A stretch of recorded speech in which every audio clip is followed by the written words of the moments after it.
Hello friends, நம்மளோட favourite serial Siragadikka ஆசையில் இன்றைக்கி நல்லா நடந்துச்சுன்னு ஷார்ட்டாக ரிவ்யூ பார்க்கலாம். நைட் ரோஹிணி மனோஜும் ஹாலில் தூங்கிட்டு இருக்காங்க. அப்போ வந்து கிறிஷ் அவங்கக்கிட்ட பேசுகிற மாதிரி கனவு கண்டு திடீர்னு ஏந்திரிக்கிறாங்க. கிறிஷ் வந்ததுலேருந்து அவன்கிட்ட ஒரு வார்த்தை கூட பேசலை. அவனை போய் பார்க்கணும்னு சொல்லிட்டு பார்க்க போகிறாங்க.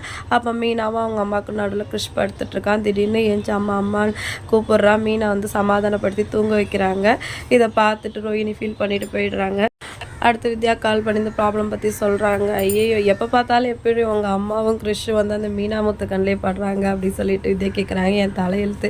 இப்போ எப்படியாவது மீனாவை கொஞ்சம் நேரம் வெளில அனுப்புனா இவங்ககிட்ட பேசினா அவங்கள வெளியில் அனுப்பிச்சிடும் அப்படின்னு சொல்லிட்டு ரோஹிணி சொல்கிறாங்க. இப்போ அவங்க போட்டு கொடுத்த பிளான் படி வித்யா வந்து மீனாக்கு ஃபோன் பண்ணி பேசுகிறாங்க. அந்த மாதிரி எங்கள் அப்பார்ட்மெண்ட்டில் வந்து ஒரு பூ கட்டுற காம்படிஷன் வச்சுருக்காங்க. அவங்கள நம்பி நான் அதில் பேர் கொடுத்துட்டேன். நீங்கள் வந்து எனக்கு கொஞ்சம் சொல்லி கொடுத்துட்டு போங்க அப்படின்னு சொல்லிட்டு மீனாவை வந்து கன்வின்ஸ் பண்ணுறாங்க.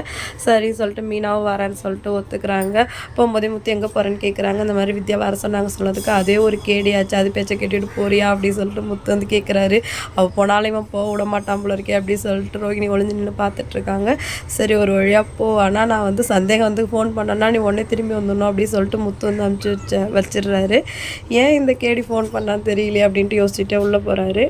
அப்பா ஒரு வழியாக மீனா வெளில போயிட்டு அப்போ சுத்தியும் ரவியும் வந்து வெளியில் கிளம்புறாங்க. என்ன இவ்வளோ லேட்டாக கிளம்புறீங்க அப்படின்னு கேட்குறாங்க. இல்லை நாங்கள் எப்போ மாதிரி தான் போகிறோம் சொல்லிட்டு அவங்களும் வெளியில் கிளம்பிடுறாங்க. ரோஹிணி அவங்க அடுத்து அவங்க மாமியார்கிட்ட போயிட்டு அத்தை போகிற பக்கம் பார்த்தா அவங்க ஒரு வாரம் இங்கே தங்கிடுவாங்க போல் அப்படின்னு சொல்கிறாங்க. பாத்தியா என்ன மாதிரி சொல்லிட்டு என்ன பண்ணுறாங்க பாரு அப்படின்னு சொல்லிட்டு அவங்க கோவப்படுறாங்க. அந்த மீனா அப்போ வெளில போயிட்டாங்க. முத்தும் சவாரிக்கு போயிடுவார். ரவி ஸ்ருதி வேலைக்கு போயிட்டாங்க.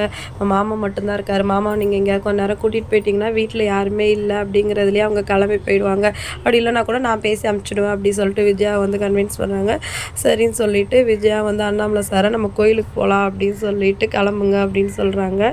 இப்படி தான் திடீர்னு ஒரு இடத்துக்கு கிளம்புன்னு சொல்லுவான்னு புலம்பிட்டு அண்ணாமலை சார் கிளம்பி வர்றாரு. எங்கே கிளம்பிட்டீங்க சொல்லிட்டு முத்து கேட்குறாரு. கோயிலுக்கு போகிறோம், பஸ்ஸில் போகிறோன்னு சொல்கிறாங்க.